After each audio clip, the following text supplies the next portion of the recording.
6:31. It is 6:31. I'm going to call this meeting of the Lawndale City Council to order. I'm going to ask City Clerk to conduct the roll call. Good evening. Mayor Pro Tem Suarez. Here. Councilmember Kearney. Here. Councilmember Hoffman Gorman. Here. Councilmember Cuevas. Here. Mayor Pullen Miles. Here. All present. Thank you. Thank you. I'm going to ask Councilwoman Cuevas to lead us in the Pledge of Allegiance, followed by Pastor Dwight Dooley from Calvary Chapel, South Bay. Please He's going to stand. give us a word of inspiration. Right hand over your heart. Ready? Begin. I pledge allegiance to the flag of the United States of America and to the republic for which it stands, one nation, under God, indivisible, with liberty and justice for all. Remain standing, please. Good evening, family. It's good to be here. I wanted to share just a quick word with you, and this reminds me of this wonderful city of Lawndale. There is one body, one spirit, just as you were called in one hope, and is your calling. And each of the diversity of each of you who are here in the council and the members of the board, it's just awesome. We thank you for being who you are and gifted in your areas of life that you bring to this council. We thank you for using those diversities of gift. You guys are awesome in everything that you do. Father, we thank you and we give thanks for this city council and our mayor. Father, for the many gifts and the diversities of insight that each person brings to the table. We have one purpose, walking in an agreement. And Father, for even as they're planning these days and the months to come for the events that'll take place in this city for the summer and the community. Father, we just pray that you give them a heart of wisdom and knowledge, understanding, just to provide the best they can for this community. We're so in awe of what you're doing in their lives and what they bring and how they help us here. We just pray that you bless them in every way. Father, for their fire departments, for the sheriff's department, for the city workers, that you give them grace and strength and wisdom to be able to do their job that they're called to do. Father, that everything that they touch will be great and awesome and help the community grow. So Father, I thank you for this council, what they bring to the table.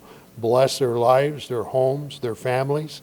Lord, pour out your spirit of grace upon them. And we thank you and praise you for all you've given us. In Jesus' name. Amen. God bless you guys. Amen. Thank you, Pastor Dooley, for being here tonight and for blessing us with those words of inspiration as you always do. Thank you so much. God bless you. All right. Let's have our public safety report. Let's hear from our Captain Palomino. He's going to give our public safety report.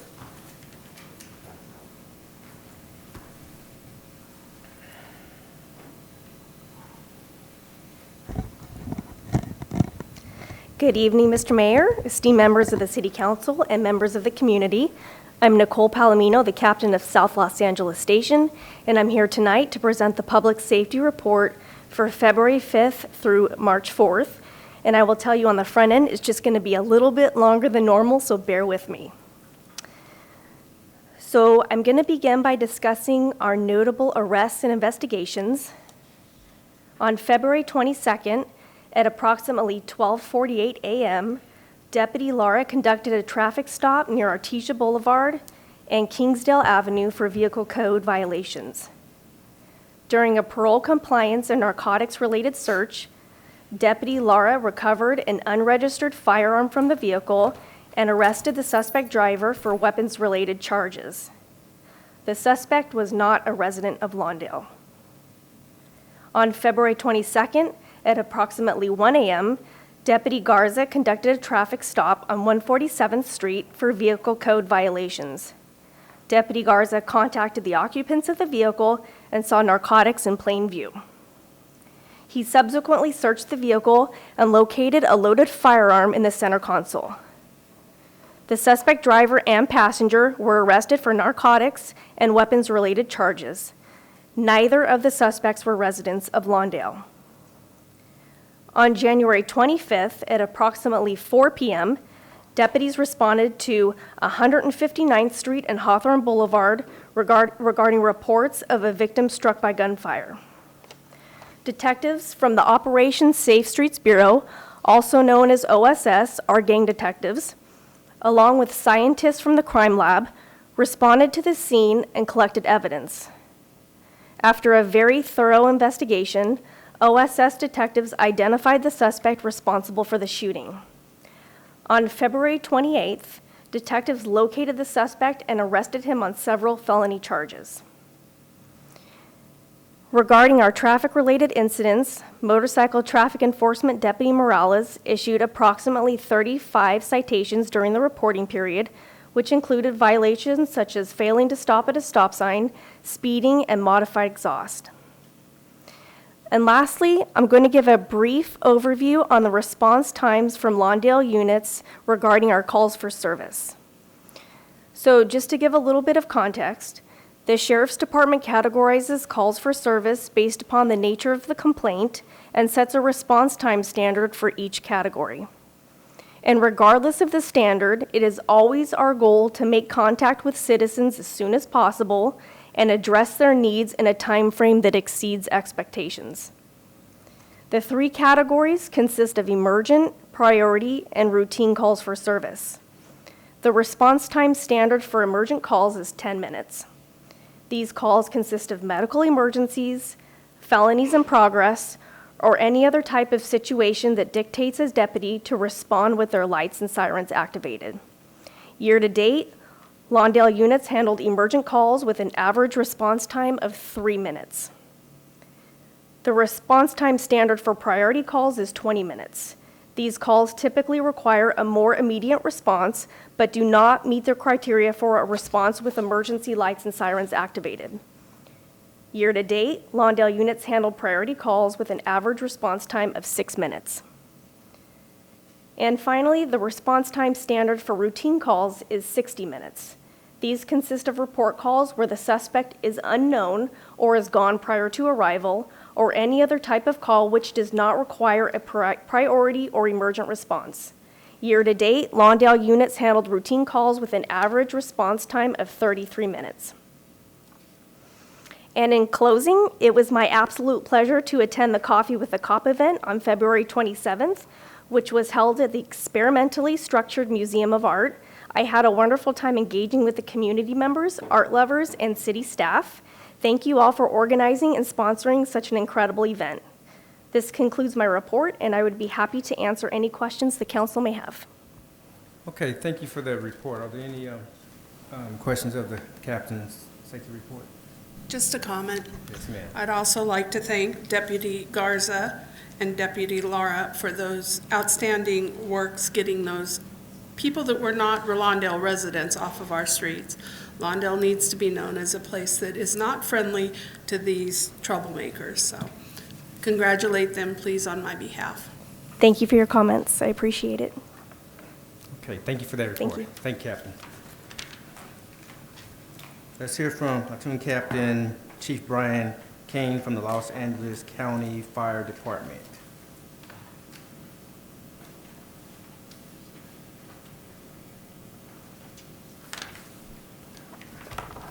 Good evening, Mr. Mayor, City Council.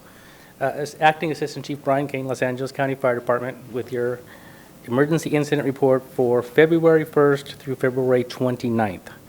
We had 206 total emergency incident responses within the city. One minor fire, which was cooking related in nature, which with minor and minimal damage to the resident that was affected. The majority of the responses were emergency medical in nature, as they typically are, whether they were basic life support or advanced life support needed. We did have two responses that were related to the heavy rains that we had. One for damage to an electrical component within a structure that was mitigated pretty quickly, and one due to runoff and drainage issues for residents that we helped mitigate that to help mitigate the damage to their residents. The APRU, the Advanced Practitioner Unit, is seeing an increase in responses for the month of February. We had 14 responses for that unit, which is increasing. So we're getting the word's getting out there, and it's getting used much more effectively, which is great for us. Those responses include incidents that require a patient maybe getting to a specialty center They can be directed and mitigated by that nurse practitioner on that specific unit. Also, treat and release, where we can treat patients within their homes and then leave them in their homes so they don't have to go to a medical center or an emergency room. And also prescription refills, so we can refill prescriptions within the field so they don't have to make it to their, if they can't make it to their primary care doctor or emergency room, et cetera. That is the end of my report, unless there's any questions. Okay, are there any questions? Just a comment, I'm really excited about seeing that number go up. Yes. That helps in our emergency rooms tremendously, Yes. and I'm so excited about this program. I'm so happy to know that LA County is on board with this and assisting on us. It just makes so much sense from the emergency room perspective that it's a buy-in from LA County trying to keep those beds open in our ERs for life-threatening illnesses. So thank you for that, you. much appreciated. It's good for us too, it's giving our people in our alternative work schedule and something different to do versus the daily incidents that we normally go on or working in the firehouse. And if you might notice, they just got a new vehicle, so they have a brand-new white vehicle now instead of the red one they were driving before. So you'll see them buzzing around town. I'm really excited about this, and I just hope that overall that that LA County sees this as something that we could put on permanently and in more areas. Yeah, we're looking to expand the program for sure. Okay, thank you. Thank you. Okay, thank you, Chief. Okay, next item on the agenda is a presentation from Southern California Edison. Let's-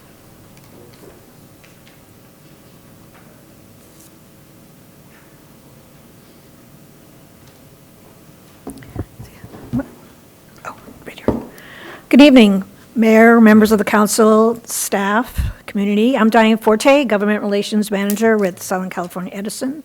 Thank you for having us here this evening. We're going to give a brief presentation. I have my colleagues from engineering and also my colleagues from outage communication. I'll give a brief overview of Southern California Edison, then we'll turn to a reliability report and the work that we're doing in the community, as well as how we communicate to our customers regarding planned outages and resources that we have. So Southern California Edison is a subsidiary of Edison International. We're one of the largest utilities in the United States. We've been in business for 130 years. We're headquartered in Rosemead, and we're regulated by the California Public Utilities Commission. So every 4 years, we go to the commission, we tell them what work we want to do, and they approve it for us, and then there's a rate of return on the investment that we make. So it's highly regulated process. We cover 50,000 square miles, 15 million residents, 15 counties, and each year we plan to spend about $5 billion investing in our communities to maintain, improve, and harden its infrastructure. And it's always a balance between making our grid strong and clean and keeping the rates affordable. So what does infrastructure reliability mean? It means updating underground cables, poles, switches, and transformers. And now I'd like to turn it over to my colleague who will go over the reliability presentation, and then we will take Q&A at the end.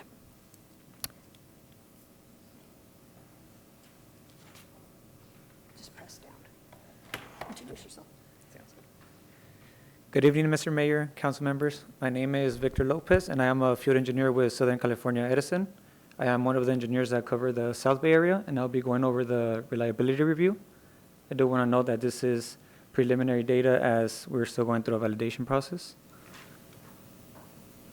So I'm going to start out with an overview of the city of Lawndale. We have a total of 15 circuits that serve the city. To the left, we could see a list of the circuits by name, as well as the customers that each of these circuits serve.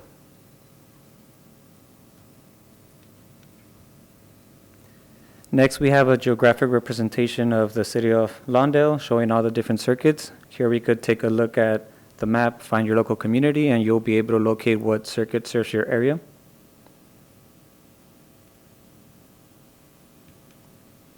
So how do we measure reliability? SCE uses three main metrics to measure reliability. I'll start off with SAIDI, the System Average Interruption Duration Index. The keyword for this one is duration. We are looking at the average amount of time that power is unexpectedly interrupted. Next, we have SAFI. SAFI is the System Average Interruption Frequency Index. For this one, the keyword would be frequency. So we're looking at the average number of times that power is unexpectedly interrupted. And last, we have MAFI, Momentary Average Interruption Frequency Index. For MAFI, we're also looking at frequency, but in this case, it would be for momentary interruptions, momentary being anything less than 5 minutes. So to summarize, we have SADI, based on duration or the amount of time, SAFI, based on frequency or the number of times, and MAFI, which is also frequency, but for interruptions less than 5 minutes. So here we are going to look at the average reliability of the 15 circuits that serve the city. We have the metrics for 2022 as well as 2023, and we could see the improvement we saw in SADI and MAFI with their values going down. On SAFI, we did see a slight increase from 2022 to 2023.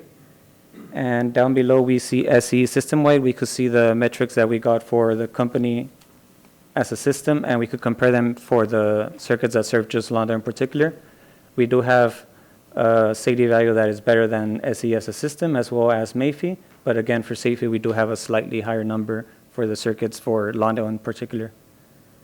Going over the table, we have the different causes and what percentage of the interruptions fall under what category. I'll go down them. We have third party. Third party could be anything such as a mylar balloon, car hit pole, a dig-in. Equipment failure could be when we have equipment in the field that fails. It could be a conductor. It could be the transformer, a switch.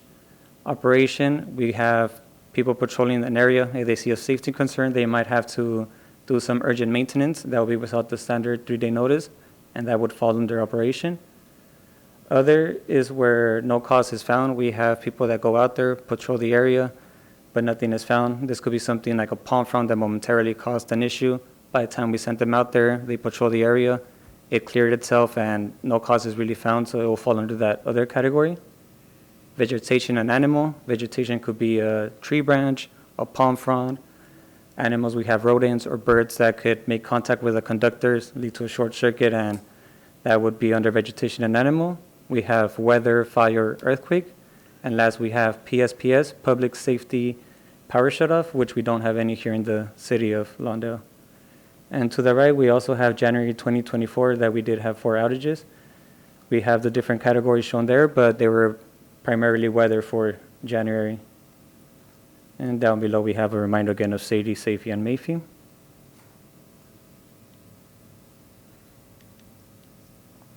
So next, we have our capital improvement map. This is a tool that we have available in a virtual format in the link provided. This just gives an overview of the projects that we have in the area. Here in the table, we summarized some of the projects we had in 2023, as well as what we have planned for 2024. We have compliance work, which could be repairs. We had 55 in 2023. 27 of them are planned for 2024. And pole replacements, we had 49 that were completed in 2023. And we have 22 that are currently planned for 2024. And I believe, yeah, I'll pass it on to Luis.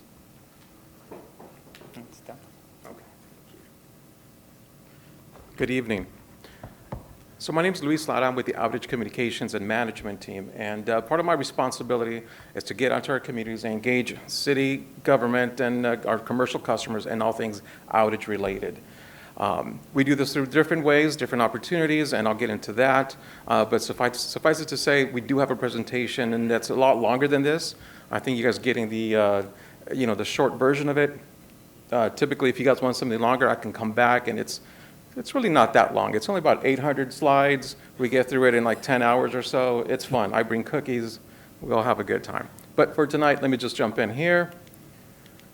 So outage communications. So one of the key components that we have within Edison is how do we engage with our constituents, with our customers, right? And it's that communication forum. So today we're able to deliver communications to our customers via digital channels. And what's a digital channel? That's an email, text, or voice message. All of our customers back in April of last year, we defaulted onto a digital format. It makes it an easier way for us to communicate and engage with their constituents a lot quickly. If there's an active outage event, we can provide updates on that active outage without having to rely on U.S. mail. For those customers that are signed up for digital notifications, and we do have a digital notification identified, if we're going to have a maintenance outage, we're going to push out notifications to them approximately 10 or 11 days in advance. For those customers from whom we do not have a digital format to engage with them, we will push out a U.S. mail, and that'll get to them within 3 or 4 days, give or take. Unfortunately, that will reduce the actual notification for that customer because we're now dependent on an external party to deliver that notification to that customer. So while I have the form, I do want to help. I want to ask you for your help.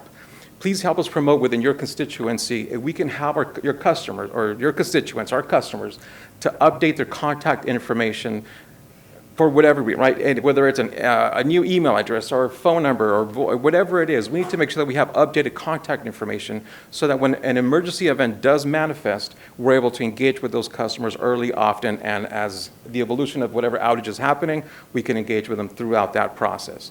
So please help us. If you can relay that information, we need your updated contact information. And I understand that many of our customers do not really think about Edison unless 1 or 2 things happen, right? You go to flip the switch and the lights don't come on, or you have to pay your bill. And in each instance, it's not the best engagement opportunity with SCE. So if you can help us update your contact information, we'd greatly appreciate that. Now, let's say we have an unplanned outage event, right? And your customer's impacted, or a certain area of the community is impacted, and you need information, right? Because you're more likely not receiving calls from customers. Hey, Mayor, hey, council member, what's going on? I have no power at home. Edison has created an outage communications team to support the needs of you, the government. We're available to you 24/7. There's a team that mans our systems 24/7 to provide that level of detail that you may need. Now, many of our council members I've heard in the past, they will reach out and they'll call Edison, just the regular number, right? And there's a lot of you have to maneuver your way through the system, right? Let's just go with that. However, we do have a BAT phone for you. You can just call us. We can get that information out to you, relay that information out to you. And if we need to engage with field crews, we may have that opportunity. Hey, you know what? I just heard from the field supervisor. This is what they found in the field. This is going to delay, or actually we're rerouting power and we'll be able to restore this section a lot faster. Okay? It's an opportunity for us to engage with you because we know that you're receiving actively calls from your constituency. Okay? Now, if we are going to have a maintenance outage, we're going to send out notifications about 10 to 11 days in advance. At about 1 day before, we're also going to send another reminder notification to customers, letting them know, hey, FYI, we're going to be out there. Please start preparing. Okay? Now, let me jump ahead to the next slide. Now, we do have self-service options for many of our customers. So let's say if a customer has lost power, doesn't know what's going on, what to do. We've been able to revamp our outage and mapping system on SCE.com, where a customer can log in, or actually they don't need to log in, they can just go into that page, SCE.com/outages, type in their address, and the system will let them know what we're seeing at that time. This mapping system will update every 15 to 20 minutes, depending on the outage and what's happening. But also within this repository, customers can also identify future maintenance outages for their area. Now, there is a safety concern if, say a customer says, hey, will my address be reflected here as I'm not going to have power on Saturday from 8 to 9? No, it doesn't work that way. But it'll give you a general idea within your neighborhood, give or take, but it will not let you know exactly which customers are impacted, again, because there's a security concern for that. However, if the city wants specific details on, hey, I know that this outage is coming up on Sunday. Can you give me more details? Our outage team is able to provide that level of detail and analysis for you. Now, this page was provided to just let you know just a whole host of information and data that can be shared with your constituents on what Edison has to offer, what programs, everything from outage, from vegetation management, et cetera, just a whole host of information here for you. Now, all of this can be summed up in one opportunity that I would like to offer the city. As part of our responsibility within Edison is to engage our constituency.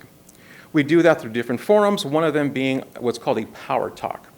Power Talk is an educational forum. Typically, we partner up with the city and we say, okay, listen, why don't we do a Power Talk on whatever date you would like. We can come out, we invite customers, we invite your constituency, and it's really an educational forum where we discuss what happens behind the scenes during a maintenance outage, during an unplanned outage event. We share outage preparedness tips, right? And what customers can do to reinforce their own preparedness and what that means for them and their families or their businesses. Okay. So let me jump over to the next slide. Oh, I think we're opening it for questions. Whoops. Did I leave my phone here? Yeah, go ahead. one thing I wanted to add, going to the SCE.com outage page, did you take my phone?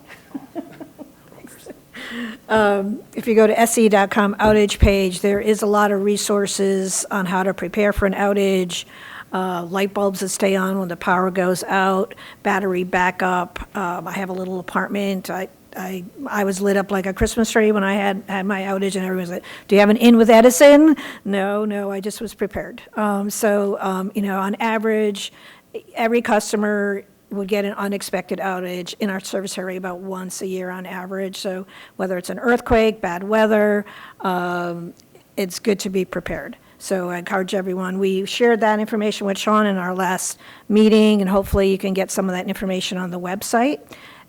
We look forward to partnering with you and all our pole replacement work that we have upcoming. And I know Ahmad is new. We're going to be meeting and try to work out some of the issues that we've been having, but we'd be happy to take some questions. And Joseph, you want to come be our backup too? Thank you for Can't leave you that back there. presentation. Let's see if we have any questions on the dais. Let's start with Councilwoman Hoffman-Gorman. Yes, I have ma'am. I have a question or a concern here in the city of Lawndale. The residents of 160th, and I don't know if you're familiar with 160th, between the 405 freeway to Inglewood Avenue. I am told that in that area, we are on a different circuit than 159th and 161st. I kind of beg to differ with the gentleman that said that we only had so many outages in January, because that 160th Street was out 4 times in one night, unexpectedly. So the residents of that street were pretty upset, needless to say, because I've gone down the street and spoke to one of them, and one of them said, "Gee, Rhonda, in the month of January, we've experienced 9 times our electricity has been interrupted, while 159th and 161st was on." My concern, and what I'm hearing back from the neighbors, is these houses are full of electronic information or electronic equipment. Their washers, their dryers, everything is running on electricity all the time. I know for myself, this goes back to about 2010. My husband had just bought me top-of-the-line washer and dryer, and within 30 days, Edison had a power outage, and it fried my new appliances.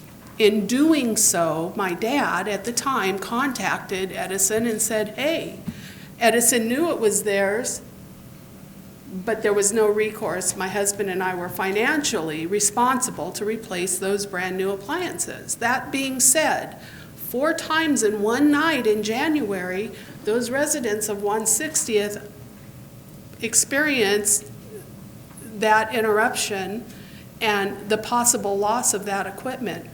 What does Edison do in that manner in this day and age? Because it feels like to me there should have been some responsibility when we have these kind of issues, and Edison knows that we're having this issue. So the one that occurred several times in a night, it may have been technically one outage that, they isolate the circuit, and it could have been back on. But if you could share that information with Sean, we can definitely look into that circuit. That particular night, it was 4 times I heard all in my house. I heard all of my, because I have to have surge protectors on everything after Right. losing the washer and dryer, and battery backups. And so 4 times it was heard that my battery backups all had to kick in. I have neighbors on that street, and again, it might look like one outage to Edison, but it was 4 outages for the resident. Right. And that's hard on equipment. Luke, you want to talk about claims and things So like that? one thing that we can do is, if you can help us by providing, let's say, like an address. That way I can take it back with me, research what circuit it was on, and get more details about what that outage event looked like. If you can give me a date, that would be great. I can do the research on that, and then I can close the loop with you. You can look at anywhere on the 4400 block and the 4500 block of 160th. Okay. Now, we do also have a process where, a claims process. So let's say you lose whatever it is equipment, right? And we have an unplanned outage, or perhaps it's a maintenance outage event, or whatever it is, there is a claims process. So customers can submit that claim online, or you can even email it, or you can mail it. So there are different opportunities for that. However, that's probably a conversation that we can probably have directly with their constituents on how to go about that process and what does that mean for them and how to track that process and how soon we can connect with you on that claims process. But again, it's all going to be dependent on how that outage manifested, right? Whether it's just an unplanned event or some equipment failure or something. Yes, ma'am. Sorry. Yes, ma'am. I don't know if Rhonda was finished. Okay, Yes, because my ma'am. question was, is there a difference between, I guess you're talking about planned versus like severe weather? Like, for example, at my apartment, power went out for about 12 hours, but I, kind of expected it because there was extreme weather. So is there a difference in what you consider, or what, for example, what's happening here, like one a year planned versus unplanned, or is severe weather like another category? Sure. Well, typically for a maintenance or a planned outage event, we know in advance which customers are going to be impacted. We know the scope of work and project and footprint, so we're able to engage with you early, let you know that this is coming, and allow our customers the opportunity to prepare in advance for that, right? Weather is just an act of God. It just happens. So how do we adjust to those changing conditions?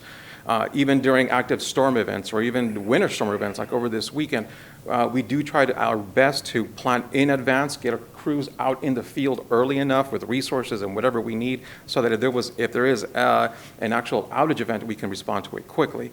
However, there are opportunities where our customers, if we're able to engage with them and educate early, how do you prepare in advance for even an unplanned outage event, right? So how can customers start owning their space also, because we never know when a car may hit a pole, right? And now the transformer's out, and then now we're out.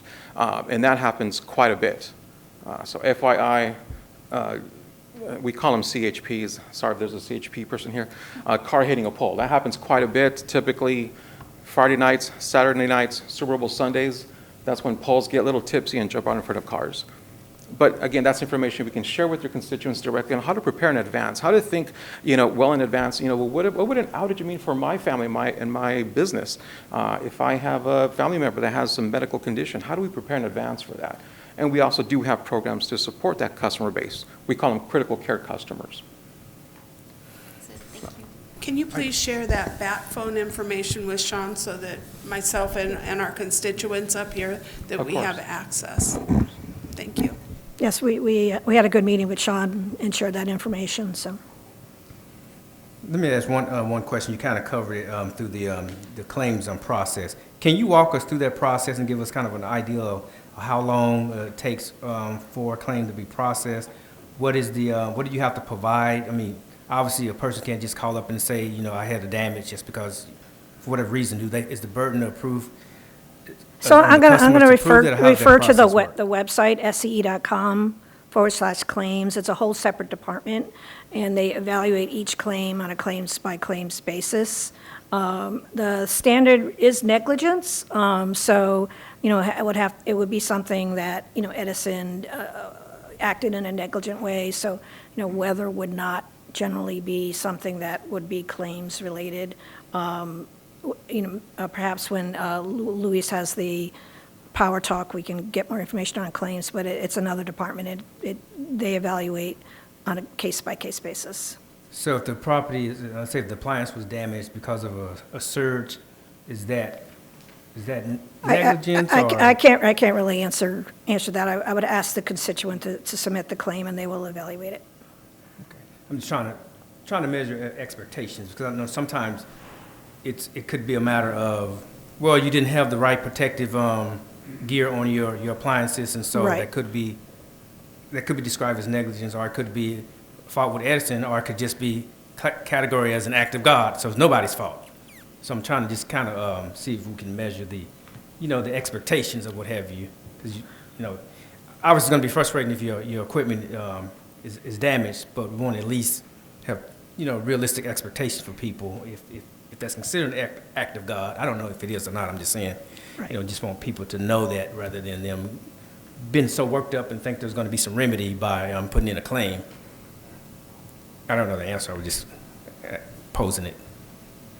Okay, so you're saying individual, case-by-case basis? Okay. Okay, great. Is there any other questions? Yes, sir. When you send out notifications, maybe it's for outage, are you Lewis? No, right here. Okay. When you send out your notices to the residents, do you put your code name in? You know, you have the code Albuquerque and all that. You put on the outage, for instance, I live on the Freeman thing. The neighbors are wondering why you put Freeman on there instead of the location of where the outage, you put the section, whatever it is, Freeman, then you put the outage and how many is going to be affected by it.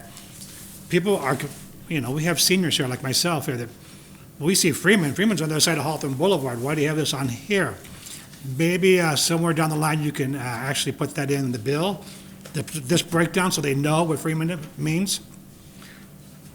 Okay, so let me try to parrot it back to you to make sure I understand it Okay. correctly. If not, let me know. So you're saying that when you receive a maintenance notification? Yes. We're going to perform some pole replacement, whatever it is. On it, it says we're going to do this work. It has your address at the bottom. It has, to the left, it has your code name, your call sign where that location is, which is Freeman. And then it gives the location, how many people are affected. And people say, well, we shouldn't be affected, we don't live on Freeman. Correct. Yeah.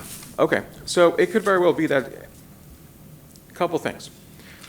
So our circuits don't necessarily run or correlate to streets, right? Our circuits are very much, if you can imagine a bowl of spaghetti, right? They're running all over the place. And sometimes the different circuits, if a section goes off, we can reroute power with another one. We have interconnections at different points. So it could very well be that maybe you're not necessarily tied to that one circuit, but you're close enough to that area where you will be impacted. In order for us to do or perform that work safely, we need to shut off a little bit further upstream, right? Now, each maintenance project is going to be different. It's going to have its own constraints, its own just little vanilla flavor of what it does.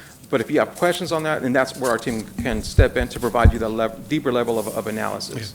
What I think he's saying is, we have a street called Freeman, and your Okay. And your code circuit name is type Freeman, that is section. Freeman, so I you see. put that on the circuit type, so they're thinking They're it's gonna correlating it to happen that. Yeah. on Freeman. Got it, okay, okay. With the street. And so, and I think that's where Edison can do maybe a better job of engaging with your constituency and let them know, well, this is what this means, and this is how our system works. And just FYI, if you do receive a notification, it's very likely you're going to be impacted. But let me tell you why. So perhaps there's an opportunity for us to engage further and have those conversations with your constituency. I would welcome that if that's okay with you guys. And then I have one more question. This is the big one. On your second page, you said down on your bullet points, Southern California has plans to spend over $5 billion each year to maintain, improve, and harden its infrastructure. Is that why you're trying to raise our rates? I know you have the Public Utility Commission right now asking for a raise. Is it going to be on the backs of the people that are paying Edison bills, or is it already built into your slush fund or whatever?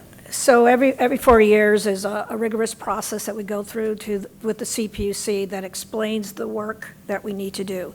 In the past 4 years, you can probably sense that we were doing a lot to prevent wildfire. So a lot of the request was for hardening the grid, covered conductor in areas that would spark fires to protect the public. As we shift forward into this next round of the general rate case, we are placing a lot of emphasis on reliability, on improving the grid. As you can imagine, people are doing electric cars. People are doing more and more electricity. We're trying to meet the state's 2045 goal of clean energy. So we put forth what the rate case is, and they approve what that is spread across all the ratepayers, and subsequently the rates would be going up. I don't know the percentage, That's though. all fine and good, but other years you were lean, there's no wildfires, that some of them were suspected Southern California Edison caused them. Yes. Okay, you had all that money in a slush fund. So why you're trying to come forward right now and asking the Public Utility Commission Right. to raise the residential rates for Edison, when you should have money already saved for a rainy day? Why do you need to raise our rates to pay for your $5 billion a year? So that's how a regulated utility works. We don't make money off of the sale of electricity. That is a clear pass-through. The rate of return is a return on the investment. And when we go in and say, well, this is how much we need to invest, then the rate of return is based on that. Okay. Well, I know there's some, right now you can email in to the Public Utility Commission about what you think about Edison raising their rates. So any of you out there want to do it, look online. I did my spiel. I said it's ridiculous because we're paying for all the fires that Edison suspectedly caused, and I'm against raising rates. But that's my soapbox, and I'll pass it on to anybody else who wants. One thing I wanted to talk about is continued partnership with the city. We're getting Ahmad up to speed. There is a challenge in the city with narrow sidewalks. We have a couple of poles that we need to replace, and because of your narrow sidewalks, it's being held up because the city desires to try to have ADA in clearance, but the math just does not work. The fire hydrants don't even make ADA clearance. So we're going to be working with Ahmad to move forward with our pole replacements. The poles are leaning. But in terms of an overall strategy, perhaps the city could start looking at its sidewalks and where they want more access so it does not hold up our pole replacements and our reliability. One more question, Robert. Yes, sir. You brought that up, poles. Who's the engineer? One of you are the engineers for okay. Let me ask you a question. You come to the podium. When you put a new pole in, you cement it in, how long does it take for that cement to cure? Before they come, because they put the pole in, then they put cement, and then they put street gravel in. And I've seen poles been out there for 3 weeks waiting to be re-cemented, and they're just still not out there. And I even called Edison, I want to know why. It doesn't take 3 weeks for cement to cure. Right, so we're with distribution engineering, we deal with basically the circuitry, the grid, the reliability. That's probably more of our civil engineering department, and what we can do is we can get with Diane to get that information for you. Okay. If you have a specific address, we can dig into that and look into that and see why that's happening. And then, as Luis mentioned, we can continue the partnership, and if you guys are noticing these type of things, you can reach out to us, and we can make a few phone calls and jump on top of it for you. But in terms to that specific question, that's not really my department. Okay. Thank you. Thank you. Okay, I want to thank you for that presentation, and we will definitely continue the partnership. I will just want to add this little tidbit. We obviously always notice when things don't go the way they should go, whether it's Edison or just in our daily lives or what have you, and those get the attention or what have you, and we don't give attention to sometimes things that do go correctly as planned. The street that I live on, we are accustomed to having blackouts. If there's a strong wind comes, you guarantee you're going to have an outage or what have you. I think it was about maybe 2 years ago or what have you, the transponder was it caught on fire or something like that, and so that was recently, we share a grid with Redondo Beach. We on that, I don't know which fancy name we have, but I'll get it for you. Same grid as Redondo Beach, and so for Inglewood, and that goes off pretty frequently. We've only had like one so far. By this time, and with the weather that we've had recently, we probably easily would have had, I'm just guessing, like maybe 5 or 6, easily in the past, couple of years before those repairs was made on that. So I remember I was in Sacramento one time, and I had to call home to see, is the light still on? The lights are still on, or what have you. So I just want to thank you guys for that. So we can see some of the improvements. We understand that you have to make improvements. Of course, we don't like, rate increases. Who wants a rate increase or what have you? But we do recognize the improvements, at least in that quadrant. I just want to bring that to your attention. Is there, anybody have anything else before we move on? I would like to see if we could put a program together, maybe at one of our seniors luncheon, and bring them in to educate our seniors a little bit on how to be prepared for, outages or their equipment. I'm pretty sure some of our older residents don't know about power protectors and things like that. So it would be nice for them to come out and do a presentation, especially on the light bulbs that will go on once they censor the electricity outage and the light bulb goes back on. For our seniors, that will be the best thing for them. That way they're not running around looking for flashlights or whatever else they need.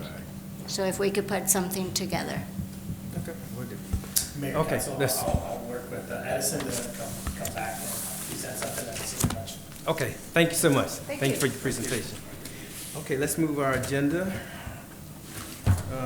Let's see where we're at. I think we're on oral communications. Let's see. We're now on oral communications. This is where you have the opportunity to speak to this body on items that are not on the agenda. If you'd like to do so, we ask that you line up by the flag. When it becomes your turn, if you come to the podium, if you start with your name first, we would appreciate it. At about 2.5 minutes, the amber light will come on and give you the signal to start wrapping things up. You don't have to wait for your name to be announced. Just simply approach after the speaker before you has concluded. Yes, sir.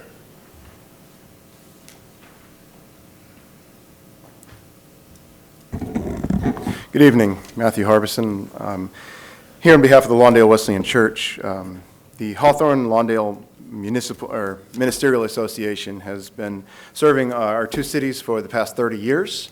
And on Pi Day, for those who are unfamiliar, that's 3/14, we will be having it at my church in Lawndale. And so it's from 7 o'clock to 9 o'clock in the morning. From 7 to 8, we have prayer and fellowship for anyone who's interested. And then from 8 through 9, we'll have opportunities for city officials, nonprofits, government services, or concerned citizens in relation to the goods of the city. We have different food pantries that are available, but it just meets at different churches each month. And this month, it'll be at our church, and you are invited to participate in that if you'd like to. And that's from 7 o'clock to 9 o'clock. And that'll be the HMLA on 3/14. Thank you. Yes, ma'am.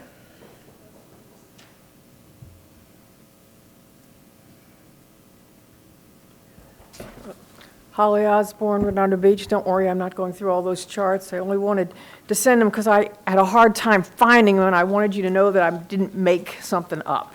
Okay, so this is regarding the width of the narrow part of the row on the green line, and I have 3 points to make. First, recall that the width was 75 feet in 2018, and then it mistakenly grew to 81 feet when Metro printed their town hall charts in August of 2022.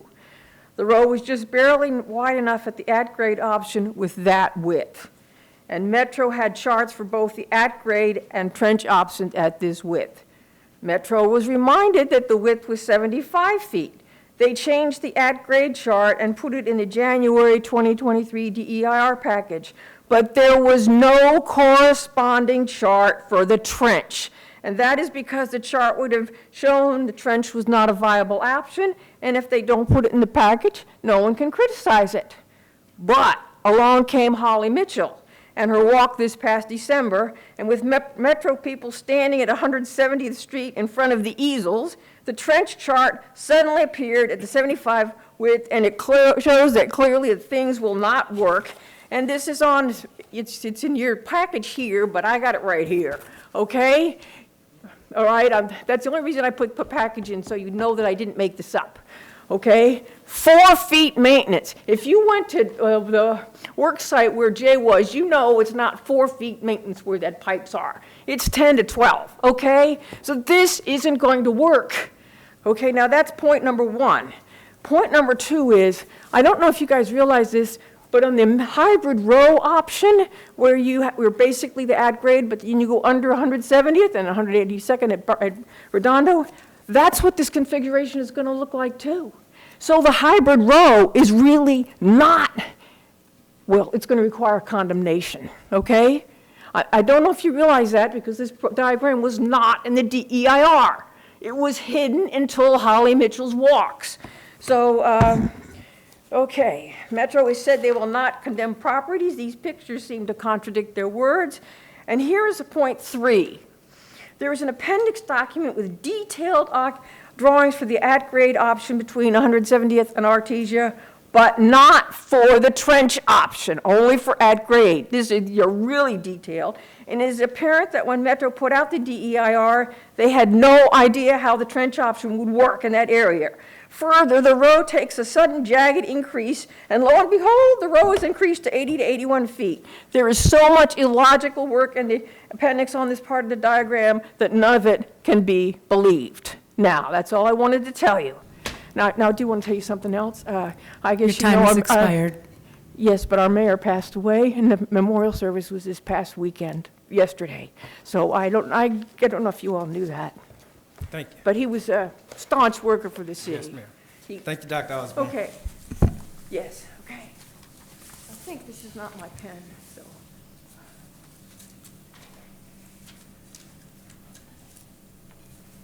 Good evening. This past July 4th, the city manager, along with city staff, gave up their holiday to monitor and issue citations for illegal fireworks. Their efforts, along with those written by patrol officers, resulted in a record number of citations at $2,500 each that has resulted in a boost to the city's funds that can be used for an increase in law enforcement efforts this year. One of the observations by city staff on July 4th was that those blasting illegal fireworks often hide behind the cover of safe and sane fireworks. As such, staff recommended a moratorium for 1 year on the sale of safe and sane fireworks. Although this idea was supported by members of this body at a council meeting last year, this item never made it to the agenda. At the last city council meeting, the efforts by council members Kearney and Hoffman-Gorman to enforce the municipal code were appreciated by residents. The Rotary Club was late last year and they were not given a pass. Wesleyan Church was allowed to sell safe and sane fireworks, despite staff's recommendation that they not be allowed for 1 year as they were late in submitting the required financial reporting. Clearly, they are aware of their approaching deadline. A public records request provided an email from the church to the finance department said Tuesday, November 28th at 8:40 a.m., stating, "I'll have this prepared and emailed to you quickly." Unfortunately, the required financial report was not sent Tuesday or Wednesday or Thursday, but was not submitted until Friday, December 1st, past the November 30th, 2023 deadline. I still am waiting a response from the finance director as to issues I raised last week on the audit process, along with some questionable entries by the Wesleyan Church. Had the city council enforced the municipal code, Lawndale would have an official moratorium this July 4th, as no other eligible organizations submitted applications. This could have been the year to monitor the impact of no safe and sane fireworks and the impact of illegal fireworks. Perhaps Wesleyan Church might want to consider to volunteer to not sell safe and sane fireworks this year, as this could benefit the health and safety of all 32 residents of the city. Certainly, there are less destructive ways of raising funds such as those used by surrounding cities. Thank you. Thank you.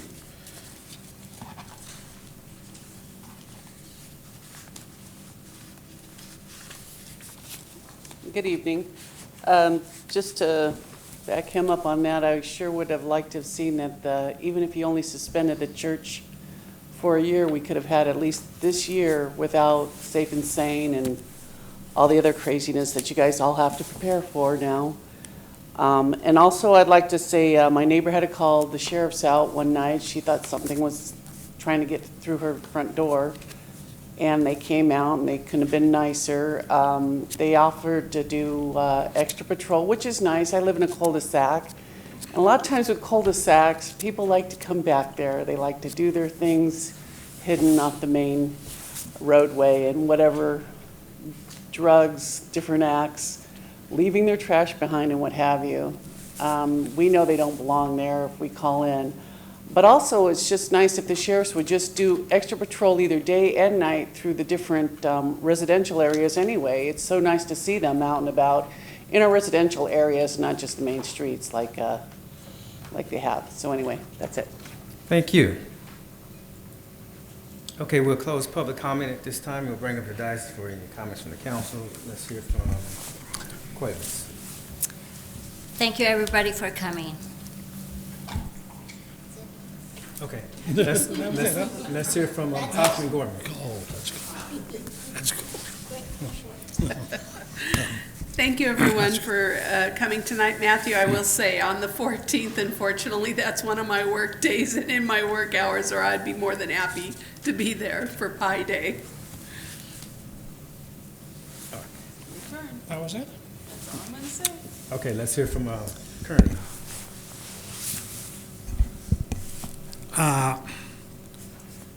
The 4th of July, church is done deal, put that horse to bed. We nothing we can do there. Dina, we do have, in the process of having night security, I believe, coming forward. Well, I'll bring that up when the city manager speaks. And with that, I'll pass it on to. Okay, let's hear from Suarez. Same as Shirley, just want to thank everybody that came out, passed it along. I also want to thank everyone for coming out as well. Unfortunately, I do have to work. I'm doing that time on Pastor Harbison, but thank you for the invitation. And also, Dr. Osborne, thank you for your due diligence once again on this matter concerning Metro. And with that, we will close public comments and comments from the council. And let's see. All right. Now we're on consent calendar item G. Right? What is the pleasure of this body concerning such? Well, if there's no additions or subtractions, I make a motion to go to staff recommendation. I'll second. Okay, motion was made by Kearney and second by Suarez. Any discussion? Any discussion on the motion? Seeing none, would the council please vote on the consent calendar? Is there anything you need to read? Not a thing, sir. Nothing you need to read? Okay, yes. Okay. Please vote.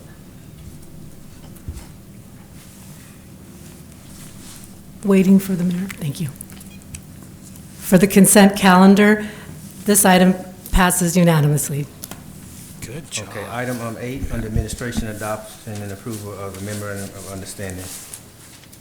Yes, ma'am. thank you. Good evening, Honorable Mayor and City Council. The item before you this evening is a resolution to approve the memorandum of understanding between the City of Lawndale and AFSCME Local 1895, Council 36, the Majority Representative Employee Organization, and a resolution to approve an amendment to the citywide salary and pay schedule for fiscal year 2023-2024. Over the last year, AFSCME and the city's negotiation team met and conferred in good faith to produce a successor MOU, which expired in June of 2023. The parties have now reached an agreement that has been ratified by AFSCME and presented to you this evening for your approval. This 2-year agreement will cover the period of July 1st, 2023 through June 30th, 2025, and incorporates items that were negotiated and mutually agreed upon, which is attached to the staff report and outlined in a track change format for your consideration. This 2-year agreement will provide a 2% salary increase effective July 1, a 2% salary increase effective July 1, 2024. Also, a one-time non-personable ratification America Rescue Plan Act payment of $3,000 for full-time employees, $1,500 for part-time employees. There's also a modification to the language in the MOU regarding the 410 schedule, incorporating the standby pay for those public works maintenance workers, inspection staff members that are assigned to the 410 schedule, adding the Cesar Chavez holiday as an observed holiday for the city and eliminating the day after Thanksgiving, providing a $400 increase to the flexible health benefit contribution effective January 1, 2024, as well as additional $200 effective January 1st, 2025. There's also language to address the current changes in the law relating to sick leave, expanding the definition of immediate family member, and increasing the sick leave, including the sick leave maximum accrual for part-time employees. The total cost for this current fiscal year to implement this agreement is $371,450, which will require a budget amendment from the general fund as well as from the ARPA funds. Should City Council approve the successor MOU, this will also trigger a need to approve and adopt the amendment to the 2023-2024 citywide salary pay schedule. I also want to make note that there were some clerical errors that were found in the pay schedule for the mid-management professional classifications for deputy city clerk and assistant planner. Those have since been adjusted and will be included in the final copy of the MOU. So at this point, staff is respectfully recommending that the City Council adopt Resolution CC 2403-57 that approves the 2023-2025 Memorandum of Understanding between the City of Lawndale and AFSCME, Local 1895, Council 36, with the amended changes as identified. Authorize the Director of Finance, City Treasurer, to complete a budget amendment to transfer $370,450 from the general fund and the ARPA fund to the appropriate line items, and adopt Resolution CC 2403-0058, approving the second amendment to the 2023-2024 citywide salary and pay schedule. At this point, I thank you for your attention, and I am available to answer any questions you may have. Thank you for that report. Is there any discussion on this? Could you repeat that? I dozed off when you got to the first part. No, so I do have a question. Yes. So the planner that was overlooked, that'll be on top of the 391 and change? No, It's- no. that won't come into effect The till- cost for the amendment includes all of those changes. All of it? There was just a clerical error Okay. that was made in my Excel spreadsheet. So the Okay. final document basically has the cost for, or the salary schedule for the deputy city clerk and assistant planner, the same for Okay. 2023 and 2024, which it shouldn't be. If there's no question, I'll Are motion there any to additional approve. questions? Any questions on this report? Okay, motion is in order. Second. Yes. Okay, motion is by Cuevas, second by Kearney, that we go with staff recommendations on the three items here. Any discussion on the motion? Seeing none, will the council please vote?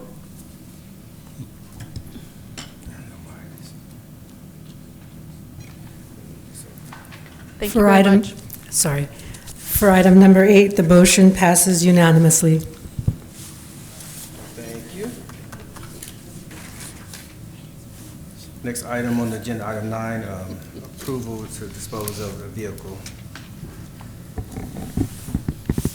Good evening, Mr. Mayor, members of the City Council. Ahmad Ansari, Public Works and City Engineering Oversight.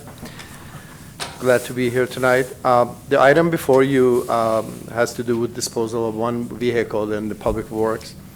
As council is aware, on an annual basis, staff reviews mileage, use, age, cost of maintenance versus the value of the vehicles.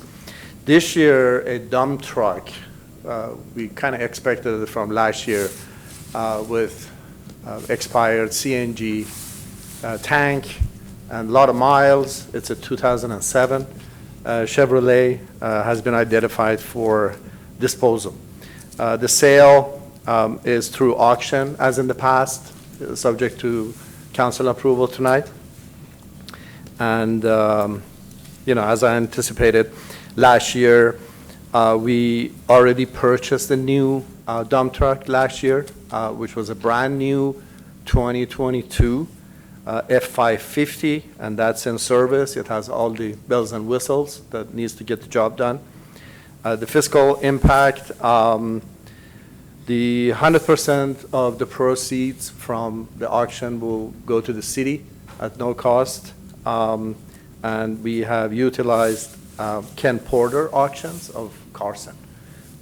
So our recommendation tonight is to approve the sale of the 2007 Chevrolet HD 3500 dump truck through city standard public auction process facilitated by Ken Porter Auction in Carson, California. I'll be happy to answer any questions. Okay, thank you.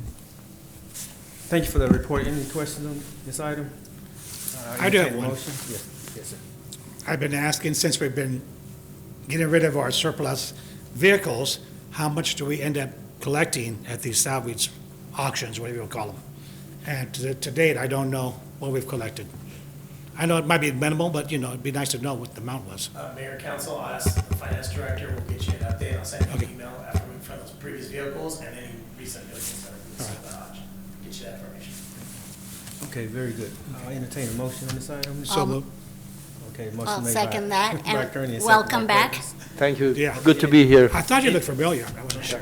Any discussion on this motion? We do have a motion on the floor. No. Any discussion on this motion? All right, if not, Councilman. And I'll be back a little later. For item number 9, the motion passes unanimously. All right, thank you. Next item, item 10, annual comprehensive financial report. Hi, Yes, good sir. evening, Mayor and council members. So here we have the 22-23 audit that was performed by the CPA firm Rogers, Anderson, Malati, and Scott, also RAMS for short. They've issued an unqualified audit opinion, which basically means that the audit was a clean audit, a clean opinion, meaning that financial statements were presented fairly in all material respects. The financial position and activity of the city for fiscal June 30, 2023. The report was issued January 8, 2024. So we will, the ACFR, the AC, the annual comprehensive financial report has already been submitted to the GFOA to apply for the award again. Last year, June 22, we did get the award, and that certification is in this year's report. So the certificate that's in here is for the previous year, so that's just how it kind of works, because the audit's been done, and by the time they review it, several months passed. So the one that's in here is for prior years, so we're hopeful that we'll get another one next year. So just go over the numbers real quick. There was a little typo on the staff report. I'll go over that. So as far as the government-wide financials, the city incurred $19.7 million in expenses and earned $30.3 million in revenue. 30.3 was split up as 12.1 from program revenues and then 18.3 from general revenues. The staff report had 17.1 in general. It should be 18.3 from general revenues, which are basically your general taxes, property tax, sales tax, the different tax line items. So resulting net position increase of 10.8 million for the year. Just as a note, these are government-wide, and this is prepared on a full accrual basis of accounting, so this is a not cash basis. So there are non-cash adjustments in there. That's why the numbers are a little different than cash basis would be. Looking at the fund financials, and these are all the different funds of the city. The main one I'll go over is the general fund. That's the largest one. We had 16.4 million in expenditures and 21.3 in revenues. Also including other transfers, the general fund balance increased by 4.8 million for the year. Also, along with the audit report, they issue some other reports in there. There's 4 of them. They all have long titles, but I'll just go over kind of what they mean. The first one is basically they reviewed the internal controls. They did not find any deficiencies, so that was a clean report. The next one is what's called a SAS 19 letter. This is basically their audit conclusion. This one is addressed to City Council, and it lists if there's any disagreements with management, any difficulties they encountered during the audit, the reasonableness of our estimates of our accounting. Again, there were no findings or issues noted there. And then there is a new one this year related to ARPA. So the new ruling came out that because ARPA is federal money, so normally you'd have a single audit if you go over 750,000 in expenditures. But the new ruling came out, said that if the ARPA money was the only reason you'd go over that limit, then a full single audit was not needed. And they applied, instead of a full single audit, just a review of the numbers would be done. And so the auditors did review our numbers, did review compliance. Everything was in line. There were no issues there identified there either.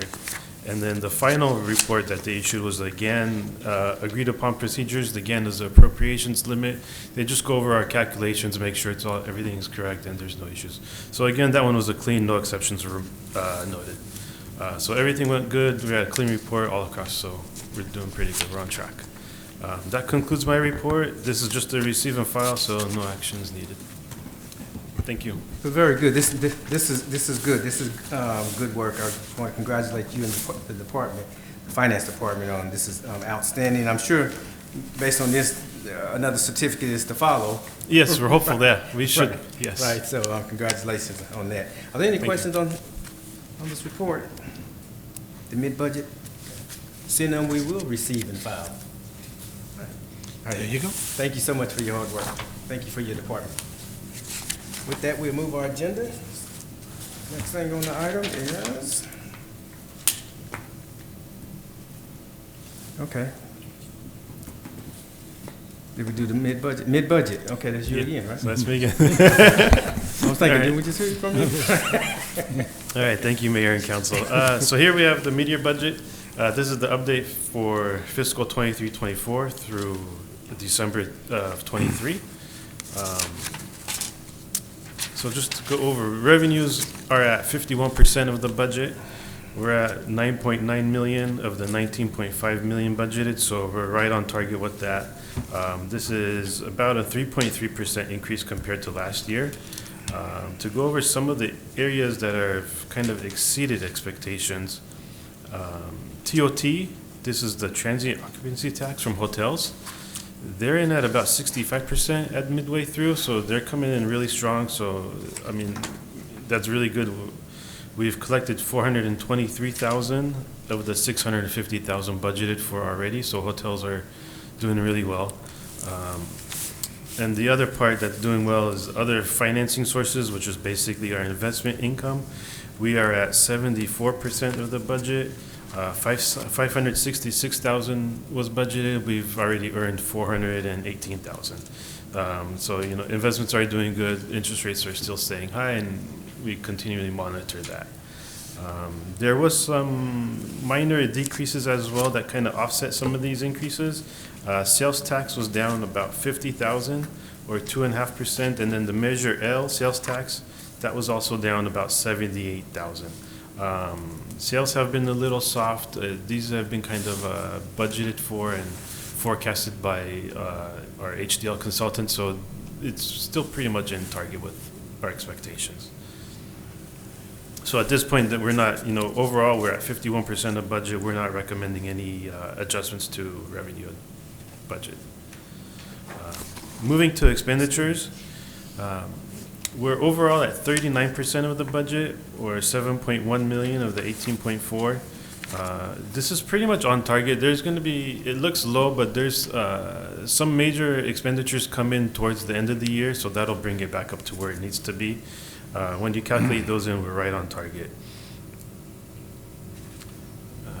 So based on all that, based on the work we did, what we're expecting to see, the additional amounts that we'll need, we're expecting the general fund budget to be at 18.7 million. So we're recommending budget amendments of $351,841. To go over a few of the highlights, and that's in, there's a budget update, and the full list of that is in there, what department's getting how much. But some of the bigger amounts are admin services is going to need about 20,000 for recruitment of our public works director. I think we're going out to executive recruitment search firm to help with that. Cable TV has some editing software and cameras, so they'll need some extra funding for that. Community development, I think the biggest piece is here. They're short an associate planner, so we're budgeting for that for the rest of this year. Total for that for the rest of the year, what benefits would be at about 40,000. And then they're finishing up on their general plan update, so they'll need funding for that as well. And to kind of help offset with some of these, we've reduced their legal expenses in their department by 20,000. So just to kind of help with that. And then the other big piece was already mentioned by Raylet in the MOU. The new MOU, the general operations is going to need about 137,000 for the remainder of this year for the increases that took place as a result of the MOU being approved. And overall, for general fund, looks like we're pretty much in line, just these few increases. And that's really it as far as that goes. The next section I want to talk about is ARPA. A quick summary, ARPA, we received 7.7 million in total. 1.5 has been spent, 723 is budgeted. That leaves us a balance of about 5.4 million. And within this mid-year, we're asking for another 330,000. And where those are going to be needed is the city clerk's office. They need a new agenda management software, about $12,000 for that. Municipal services, and I think this is going to come up later today. Basically, armed security is about 49,000 to have full coverage. The other big piece is 95,000 for this TSSP streetlight synchronization project. That's in conjunction with Metro. Metro is putting up 80% of the costs needed, and this would be a 20% match to help pay for that. And then another piece that we're adding is the ARPA reimbursement as part of the new MOU, the 3,000 per employee and the 1,500 per part-time. That's about 142,000 for that. And then there are several IT items needed to kind of help upgrade and maintain the current infrastructure that we have. Total of about 30,000. It's going to be routers, switches, server, several things like and some other computers that are going to be needed just to kind of bring us more up to speed, have more redundancy and backup just in case something does fail or does go down. We will have a second backup to help with that so that we don't have service or anything interrupted. And that concludes my report. So in total, we're recommending $351,841 in the general fund, $329,824 in ARPA funds. And I'm happy to answer any questions. Okay, thank you for that mid-year budget report. Are there any? Yes, ma'am. I do have a question about the expenditure under general operations. We're at 82% already, and we're barely halfway. So if we already spent 82%, how much more are we expecting to spend out of the general operations? Where did you see 82? It's on page, well, mine is page 407, but it says right below. Yeah, I see. You have general fund revenue, Yeah. and then you have general fund expenditure. Yeah, I got it. So general operations, most of that is, a big chunk of that is the insurance, for the JPIA insurance that we paid. That's paid all up front at the beginning of the year. Okay. So that's why most of most of it's been paid already. So Okay. if you look at the other light items in there, it'll be in target. We're not going to go over. We're not gonna. Yeah. Okay. Most of that is insurance. Okay, thank you. Feel much better now, huh? Yeah. No, we're good on that. Okay.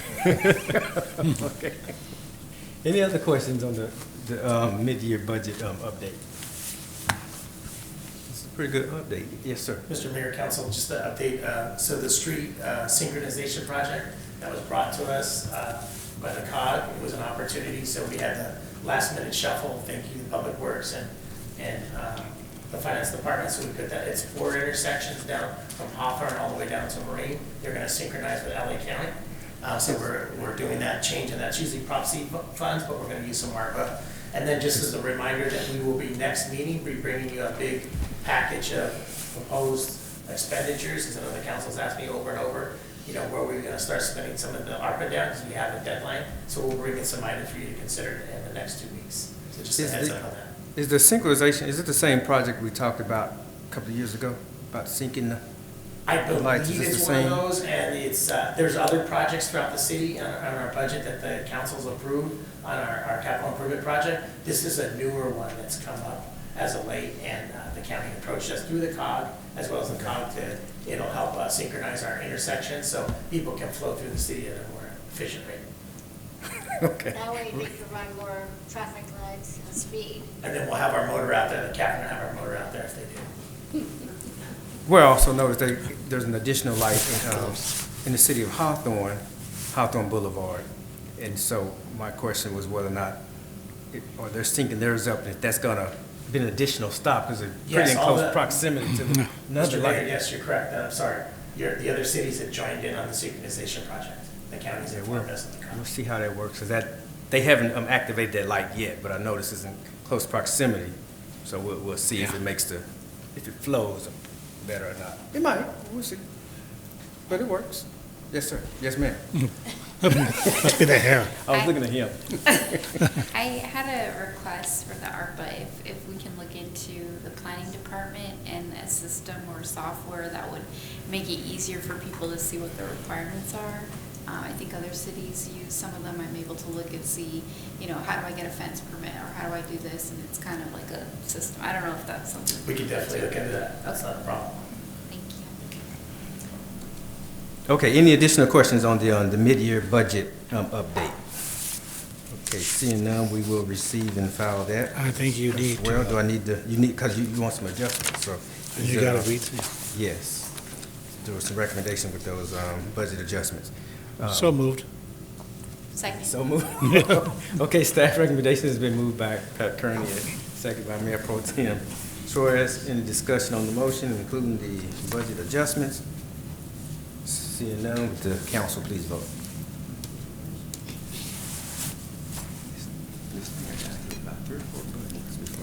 For item number 11, the motion passes unanimously. Okay, thank you. Okay, next item on the agenda is item 12, concerning the Department of Justice JAG Award. Good evening, Mr. Mayor and distinguished members of the City Council. Thank you for this opportunity to speak with you this evening. The staff report you have before you is in regards to staff's request for the mayor to sign the certifications and assurances form as required by the U.S. Department of Justice to secure the Edward Byrne Memorial Justice Assistant Grant. This grant is a federal award that staff can use towards local law enforcement purposes. Staff submitted this application several months ago, including this form with the city manager's signature, but we were informed by the U.S. Department of Justice that this form must be signed by the city's chief executive officer, which they recognize as our mayor. Once this form is signed, we can send it to the Department of Justice to receive our grant in the amount of just under $11,000. And staff is available at this time to answer any questions. Okay, any discussion on this item? No, I'm just excited that we're getting this again. I think it's been a few years. Yeah, yeah. So I'll make the motion. Okay, I'll the second motion it. been made by Cuevas, that we approve of staff recommendation. Cuevas, that's, That's what I said. I said Suarez. But if you want, I'll second that. already did. Wait, I don't exist. Right. It's seconded by Kearney. no, second by Cuevas. Seconded by Cuevas. Yeah, All right. he called out her name, it's good. All right, so we got it. Now, what was the motion? Okay, will the council please vote on the motion? I've been a long day. You sit over there for a year. When I go fast, I get ahead of myself. For item number 12, the motion passes unanimously. All right, next item, item 13, concerning expanding the contract to Southwest Patrol. Let's hear the staff report. Good evening, Mr. Mayor and distinguished members of the City Council. Thank you again for this opportunity to speak with you tonight. The staff report that you have before you is a request for funding to expand the existing contract with Southwest Patrol to provide additional security coverage for 7 days a week, day shifts, from 8 a.m. until 4 p.m. Southwest Patrol has been providing armed security services for the City of Lawndale since July of 2023. Southwest Patrol has been vital in keeping public buildings in the Civic Center and the Public Works Yard free of crime and vandalism. They also patrol all city parks and maintain a highly visible presence patrolling Lawndale streets. Currently, Southwest Patrol only works evenings 5 days a week. Southwest Patrol has made a significant contribution to eliminating non-permitted food vendors and food trucks from operating in the city, and have also been tremendously valuable in assisting residents with homeless in streets after hours. Staff feels that by adding additional hours to the Southwest Patrol contract, they can have a significant impact on providing outreach services to the homeless and encouraging homeless individuals to exit the city if they do not desire services. Staff would like to add coverage by Southwest Patrol beginning right away and lasting through the end of the 2024-2025 fiscal year, but also has provided an option for a shorter trial period for coverage to begin right away and carries through the remainder of the 2023-24 fiscal year if that is preferable. This concludes my presentation, and staff's available to answer any questions that you may have. Okay, thank you for that presentation. Any discussion on this item?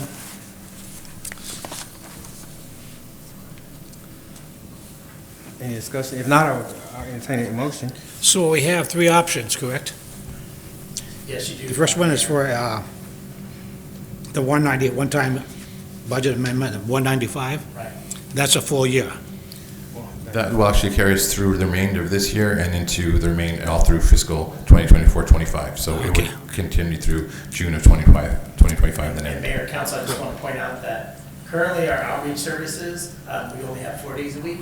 So if we bring additional 3 days a week on the weekends and Friday when staff are not here to do outreach, so this will tremendously benefit the homeless outreach program that we have in place, as well as help with the vendor enforcement. And we are sticking to that. We're not having them patrol the streets and do it with a specific job in mind, as well as we have numerous incidents that happen at City Hall, and sometimes the sheriffs can't be there.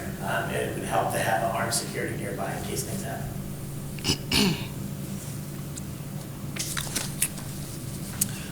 Well, I'll make a motion to go with option 1.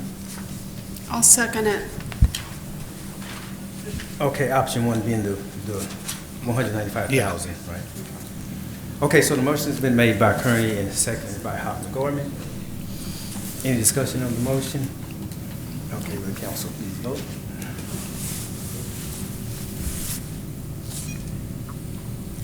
For item number 13, the motion passes unanimously. Okay, thank you. Next item. Item 14, amendment to the California State 2018 Park Bond Act. Good evening, Mayor and City Council members. Great to see everyone tonight. Back in April 2022, the city signed an agreement with the California Natural Resources Agency for a grant in the amount of $198,387 for our, what we call our recreation facility security camera replacement project. That project was completed in January. We got a great project. We're very proud of it. And right now we're in the closeout phase. The closeout phase includes many different elements. We've already cleared one element, which is the state audit. The state will come down and take photos, and we give them the tour and everything, and they love the project. The second part of the closeout project is the financial end of it, where we put everything together and we ask for reimbursement. So that closeout project has to happen for this class of grants, has to happen in March, so we have plenty of time to finish that, and we will finish that. And typically, the contracts expire the year, 3 months, the quarter after the closeout, or June 30th. So our contract expires June 30th. The state has really never had any problems closing out grants and applying reimbursement before June 30th. And I still haven't heard that there's going to be a problem. Nobody's ever told us that we wouldn't get paid, but the state's a little bit concerned that if the reimbursement program runs a little slower than usual, and we have not been reimbursed by June 30th, 2024, they suggested that we do an amendment. So this is why we're coming to you folks to get an amendment approved. It's a 4-year amendment. Like I said, I've never heard of any issues where somebody has not been paid before June 30th in the 3-month closeout period. But you know, when you're dealing with large amounts of money like this, you want to dot your I's and cross your T's. We definitely don't want to be beyond June 31st with expired contract and have not been reimbursed by the state so far. So again, I've never been told we would not be paid. I suspect that we will. Just in case we don't, we'll have a 4-year amendment in place to do that. So basically what you have in your packet is actually one amendment for 2 different contracts. They were unchangeable agreements by the state, and they have been looked at by Mr. Murphy, our city attorney. And there's no fiscal impact here at all. We will get every penny that we spent. We spent the entire grant amount of $198,000 and $387 as well. So staff recommends that the City Council, number 1, approve the attached 2018 Parks Bond Act per capita grant program agreement C9801318 in the amount of $177,952 and C9802118 in the amount of $20,435. 2 separate grants we're dealing with here for a total amount of $198,387 between the City of Lawndale and the California Natural Resources Agency. And the second recommendation of my staff is that City Council authorizes the city manager to sign both agreements. Again, there's two different amendments, and once we sign those, we'll get those off to the state, and we'll complete the grant closeout process. We're probably about halfway through that.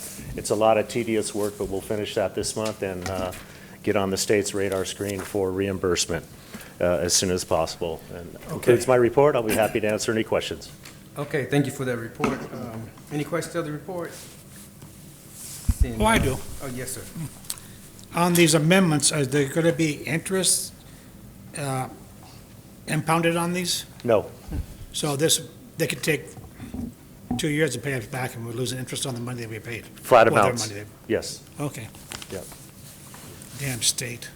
The best is reimbursement, right? Yeah, but just, okay. What are you looking for? Okay. Yeah, I meant. Any, I'll motion to accept. okay, so Cueva says motion to accept the Yes. staff recommendation. I'll second. And seconded by Alderman Gorman. Any discussion on the motion? Seeing none, council, please vote. For item number 14, the motion passes unanimously. Thank you. Thank you. Item 15, First Amendment to the Street Sweeping Services Agreement. Thank you, Mr. Mayor, members of the City Council. Item before you has to do with the First Amendment to street sweeping agreement with Clean Street. As the City Council is aware, for the past 22 years, Clean Street has been providing the street sweeping service to the city. The details of the various streets and the schedules are in your staff report, but overall, 157.4 curb miles are swept every week. The contract expires December 31st of 2025, next year. Last December 18, my understanding is that the City Council approved the current contract and excluded the disposal service in order to cut costs. So staff explored options and asked the trash hauler, the Republic Service, to direct the sweeper to dispose the debris at the local transfer station as city waste so that there is no charge to the city.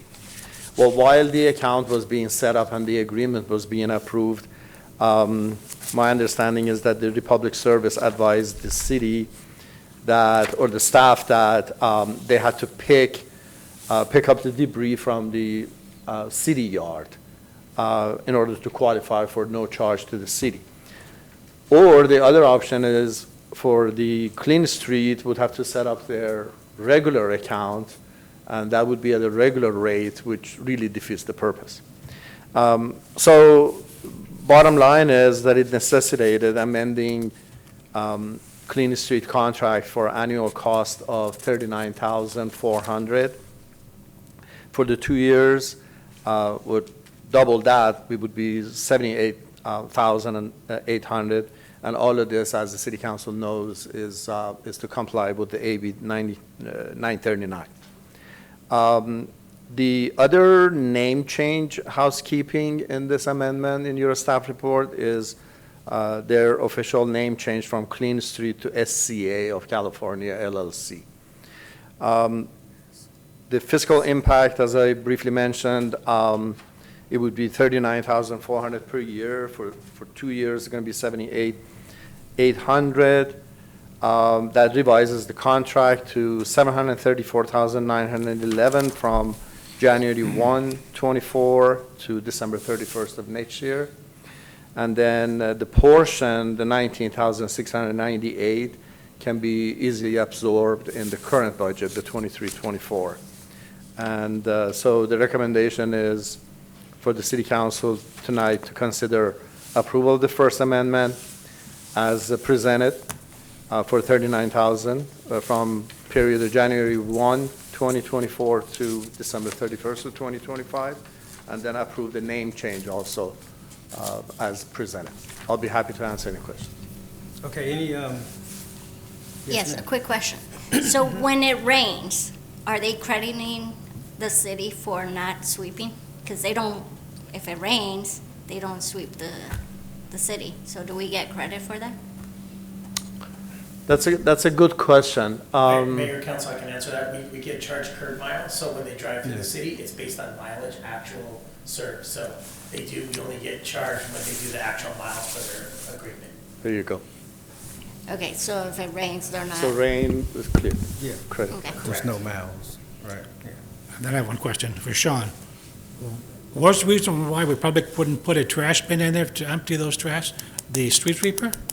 Is it because of all the problems we're having with them right now, and they're kind of stubbing their nose? At first, initially, I thought that it's just not part of their deal. Okay. And it's quite a bit of stuff that they deposit, bigger than, just the basic, and where otherwise we'd have to take it down there, and we don't. Okay. We don't want to take our new dump truck that we just, hauling that stuff, it's a big amount of stuff, so. Okay, all right, But I don't think that has anything. okay, Okay, any additional questions? yeah. Okay, what is the pleasure of this body concerning? I'll make a motion to accept the staff recommendation Okay, the with motion. 1, 2, and 1 and 2. Okay, the motion is made by Kearney and seconded by Suarez. Any discussion? Okay, will the council please vote?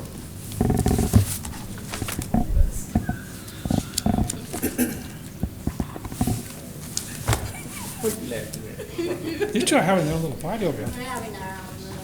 You have a little pot shop going on here? Waiting for Cuevas. Sorry. Okay. For item number 15, the motion passes unanimously. Okay, thank you, Madam Clerk. Okay, that was item 15. All right. We're moving right along. Yeah.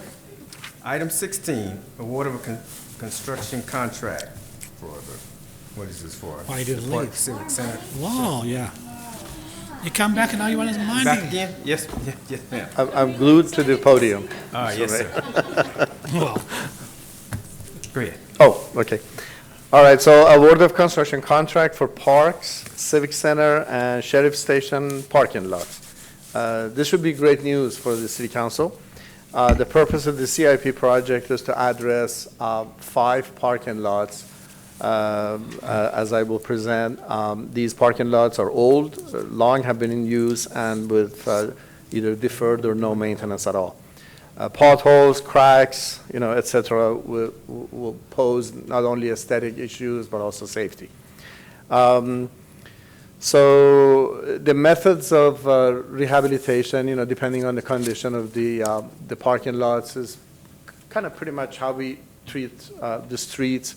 Could be a combination of seal coat, it could be grind and overlay, concrete repairs, ADA ramps, and of course, fresh striping. The 5 parking lots are the Civic Center, the Sheriff Station, Jane Addams Park, Roger Anderson Park, and William Green Park. One of them is just next door to the City Hall, which I wanted to do last year, but we didn't get a chance to do. So notice inviting bid was issued on January 31st of this year, and 5 bids were received and opened by the city clerk's office. The bids are tabulated in your staff report. They go from a low of $486,000 and some change by Onyx Paving to a high of $645,000 by Hardy and Harper. We reviewed all the bids and bidders. They were all responsive, and we performed a complete background check on Onyx. They're a good company. They're capable of doing it. I've worked with them before. And if awarded tonight, project will complete in 100 working days, approximately 4 to 5 months, from the notice to proceed. Fiscal impact, we are requesting 15% contingency of $73,000 on top of the contract amount for a total of $559,486, and the project is funded by ARPA funds. And the construction management and inspection is in-house. We'll take care of it in-house. And the staff recommendation is to award the construction contract to Onyx Paving in the amount of $486,486 and no cents for the parking lots as presented, and approve the construction contingency of $73,000 as presented, and approve a budget amendment for total of $559,486 in account number 285-310-700-298, which makes a lot of sense to Haran. So, You have okay. worked with Onyx Thank you. before and have a history yes, with them? yes, they're a good company. Okay. Okay, very good. Mayor, Council, for you, just want to point out, and happy to point this out, just as staff had projected a higher cost for the 3 parks and actually substantially a lot less, like $1 million less. So we're happy to please to get all of the parks done and repaved all at once. All a threefer, as I would say. I'm glad to see that. Yes, ma'am. What's the lifespan on, or approximately on the lifespan on? If they do a good job, which in Lawndale they are going to do a good job while I'm here, probably 10 to 15 years, good 15 years. And what's the difference in material between the 486 and the 645? Is it the same material? Nothing. Yeah, plans and specs are the same. Just one greedier contractor than the other. And then do we have to seal them or something? How many years into it do we have to do a top coat or something on that? That's a very good question. Asphalt, very much like the streets, the number one killer is moisture and water. So every time cracks are developed, you want to be, mindful of that. Send the boys, maybe a contractor or whatever, smaller contract to seal those, and regularly do seal coats, slurry seal, basically to make sure that the moisture doesn't get in there.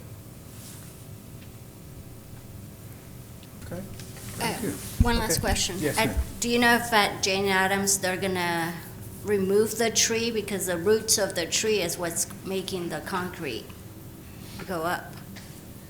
If I can see big trees, yeah, I will verify that. If there is tree roots that is causing uplift of asphalt, definitely we'll do pruning and making sure that it doesn't happen anytime soon.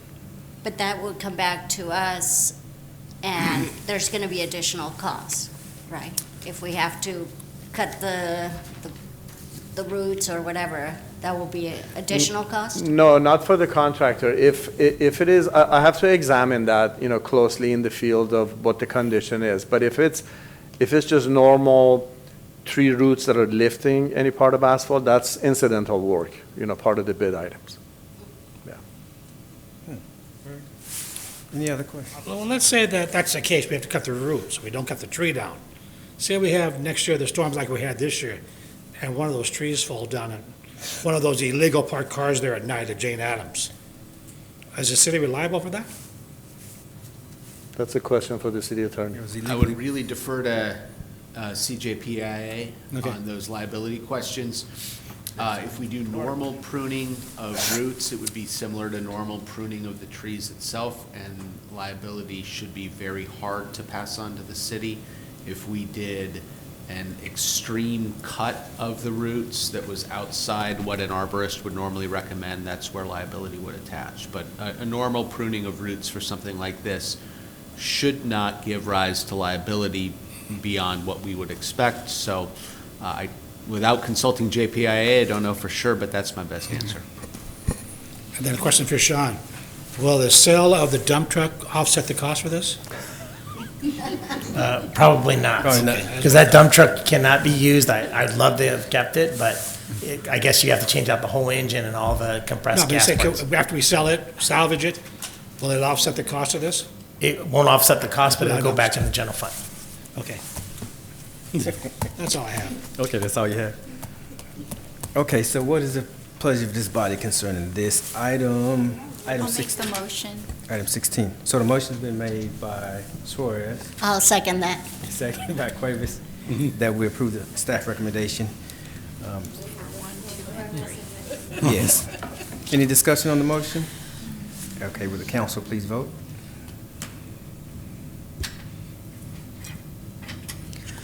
For item number 16, the motion passes unanimously. Thank you, council. This other item's not your item? Mr. Mayor, Council, I'm going to handle it. Okay. Okay. Yeah, we just, Okay.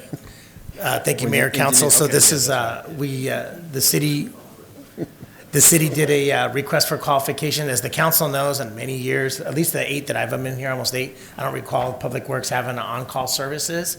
And periodically, as you know, on the traffic committee and other things that come up, we don't have on-call service. Staff put together an art request for qualifications. It's like a pre-bidding process. Of course, anything that goes over the signing signature of myself or the Public Works Director would be brought forward for the council's consideration if anything exceeds that. The list of on-call services provided, there's several firms. One of them is the firm that Ahmad works for, so we don't want to proceed conflict, so he can't present tonight. That list was already compiled before Ahmad coming back on, so we recommended the firms that are listed on there, and staff recommends approval. I'll be happy to answer any questions you may have at this time. Thank you. Okay. Any questions of this I have a request? question. Yes, sir. Will at any time, any of these two companies overlap each other? So they'll be, Probably we'll will, be yeah. using them on an on-call basis, and it would depend on the type of project. So they won't be overlapping, they'll be assigned different tasks. Like, for example, just not to bring this up, like to evaluate what type of mitigation measures we need to be incorporated to slow people down on our gridiron streets, something like that. We wouldn't have them crossing over, doing the same type of work. It'd be different tasks assigned. And it's based on what their proposal is too. And the specific tasks. Okay. Okay. Any questions, additional questions? I'll make a motion to go with staff recommendation. Okay, the motion's been made by Kearney that we go with staff recommendation.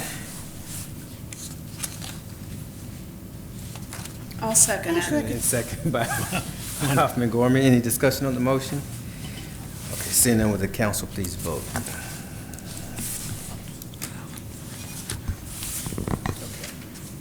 For item number 17, the motion passes unanimously. Okay, thank you. Okay, item I, the city manager report. Yes, Mr. Mayor and Council, thank you. I'll be brief. I'll be working with Public Works to develop a plan for the parks on the irrigation issues. I wanted to just bring that up. I didn't bring it up but we'll definitely be working with Public Works on finalizing those and bringing something forward for council's consideration. That's all I have at this time. Thank you. Thank you, sir. Okay, items from council members. Let's hear from the acquaintance. I did a ride-along with the sheriff department, I believe, 2 Saturdays back. And I would like to thank Deputy Alvarado and Deputy Poole. They were both, I got to ride with both of them. The 5 a.m. to 10 a.m., nothing's going on in the city. Everybody's sleeping. I would say 10:30, that's when things happen on a Saturday. So they are great. They do drive through the entire city, and I appreciate all their hard work. I would like to see the station, the interior of the station, a little cleaner, maybe paint or something, because it's a little old, so it does need a facelift. But if you have the opportunity to do a ride-along, it's very interesting. You get to see the behind the scene and the hard work of the deputies. So, thank you. I have a couple of questions. Is the YAC committee or the YAC group meeting, do we have YAC members or? Mayor and Council, I'll have Mr. Estes come up and give an update on where we're at with that. Thank you for your question, Councilwoman. YAC has been down since before right when the pandemic hit, and we have tried everything we can in terms of advertise. We'd advertise through the school district, both school districts, Environmental Charter High School. We've done the website, we've done the freeway marquee, everything since the pandemic, ended. And we even reached out and called the former members that haven't graduated yet, and 3 of them just said, we are too busy. We're doing sports, we're doing this and that at school. I've even went so far as to speak to a few parents of those that were on the former committee. Again, those that didn't term out. We had some 7th and 8th graders on there that still would have been active. Are we offering community service hours? Because a few We of the- do, like for all of our volunteers at the special events, Halloween, Angel Tree, the parade and all that, we partner with Lawndale High School. and they give us as many Key Club members or volunteers as we do, yeah, we do sign off their paperwork for community services hours. Once in a while, we'll have somebody that calls looking for a program like that. The city doesn't have an official community service program. That doesn't mean we can't put them to work and sign off their paperwork. But yeah, we approve a lot of community service hours for special events.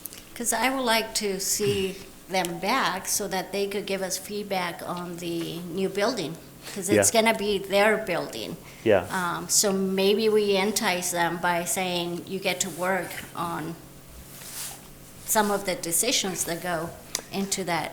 Yeah, if we have a committee, we'd like to involve them, but I think it's going to go a little bit farther than youth. We're going to, when we eventually get around to that project, we'll have a community outreach phase that will hit all the high schools, all the schools in Lawndale, and even outside, and maybe even community mailers, and just try to drive loads of people to these outreach meetings. One would probably be on site, then another one on an evening in the community center or something like that. But yeah, we're going to be tapping into all our resources to get as many tweens and teens that are there. You know, your tween right now is going to be a teen when the building opens. How many members do you need for YAC? We would need a minimum, it's a 7-person committee, so we wouldn't want to appoint any more than, we could appoint a quorum like we did with senior advisory, but then again, you're going to have a lot of meetings that don't take place if you have one single absence. So a quorum would be 4, we could actually appoint 4 and try to make it work, but it's probably better to appoint a full committee. Okay.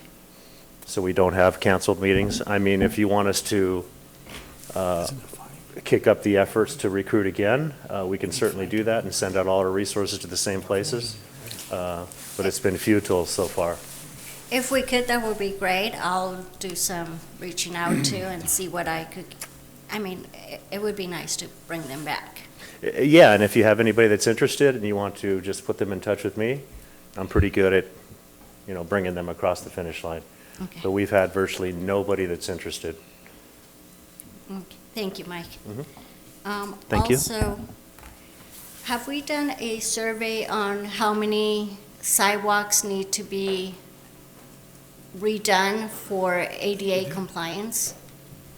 That's all part, Mayor and Council, excuse me, that's all part of our, we're already doing that. We're looking at all of our assessments. We have a program in place now that we have a staff member that goes out and looks at the sidewalks and all the ADA. We do work on it yearly and annually, and we have I'll have Ahmad, he can get up and kind of address some of the ADA stuff that's going on now that we're looking at. Because the state is requiring us to have them, right? Well, the federal government too, as well as the state, we need to be ADA compliant. We are working on our ADA compliance program as well too. That's being done as well. Okay, thank you. And that will be all. Thank you. Okay. Hoffman Gorman. I attended the legislative committee meeting of Contract Cities, and also I attended the Coffee with the Cops event on the 27th. I want to say, first of all, really a great event, well attended. I have heard from residents, because I'm pushing it out on my Facebook page whenever we get something out, that they would like to see us to rotate to different times, like in the evening time or on the weekend, so that we get more involvement from other people that are working during the hours that we consistently have it in. So that's just a suggestion for that particular event. Also, I brought up last council meeting, and I had a few seniors contact me pertaining to problems with Republic. I'd like to also again remind, just in case there's more listeners, if there are issues with your Republic, to please, for trash hauling, please contact the city. I had one individual call me and said, Rhonda, I didn't know that you were having those kind of issues, because I've been having those issues for a couple of years. So I just want to remind everyone that our city is working really hard to get this right with Republic, and so therefore as much input as we can give them as far as where their deficiencies are, the better off we are. And with that, I would just like to remind everybody, we are in the month of March, and that means we're getting close to our annual Easter egg hunt, and that's one of my favorite days of the year. And if you haven't seen the posts on those going up, be sure to check it out, because we're getting close to that Saturday before Easter, when our parks get a little busy and we have a lot of people looking for eggs. So with that, I'll pass it to the person here on my right. All right. Oh, I have several. I do. I did a sheriff ride-along. We were hopping out there.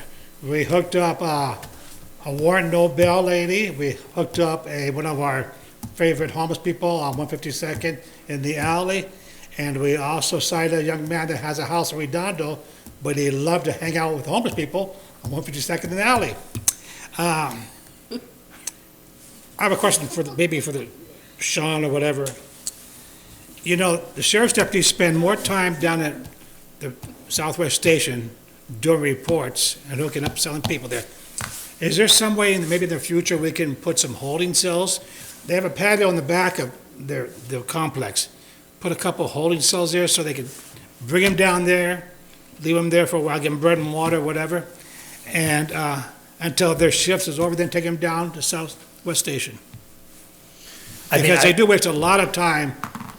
Well, that's just... Mayor, council, I would just, working for a position at the counties, 2 counties, we have to meet special requirements when you have jails. I don't want to overspeak for the sheriff, but there are a lot of requirements for building the jail, health and It's safety. not a jail, it's a holding cell. Holding cells, even so, there would be a lot of requirements. So. If you can't leave, it's a jail. No, they take the handcuffs off there. Right. Yes, thank you, council, for having me. Title 15 guides us in what we can and can't do and what requirements need to be in holding cells or jails, however you want to term it. And generally speaking, it's a hefty requirement when you're building a new building. So all of our older jails, the requirements stay in place. But when we build a new jail facility, the requirements have to be up to code, which can cost quite a lot of money. That concern, your specific concern, was brought up to me by the deputy that you worked with, and we were working with other ways to mitigate the time spent at the jail, filling out booking paperwork and stuff, and coming up with ways to get the deputies back out in the field, patrolling the streets and doing things like that. Because he does it online, and then he goes in and he does more paperwork. Yeah, so we spent about an hour and a half down there that the deputies could have been on the street. Yes, this job has become quite paperwork heavy, and there are other ways that we can mitigate that time, but I think the holding cells is probably the more expensive route. Okay, thank you. Well, I just wondered because. All right, thank you. And then I attended the Lobby Trust and Oversight Committee, where we paid out more money for accidents that weren't the other driver's fault. I attended the coffee with the cop at the Art Center. If you got a chance to go down, there's a samurai. That's me. Sean thinks it's him, but it's not. It's me. I was talking to the captain, and we were talking about after hours having a cocktail with a cop. After hours. Out of uniform, anyway. That didn't fly either. And then I attended a Black History Month event at Lucille Smith School.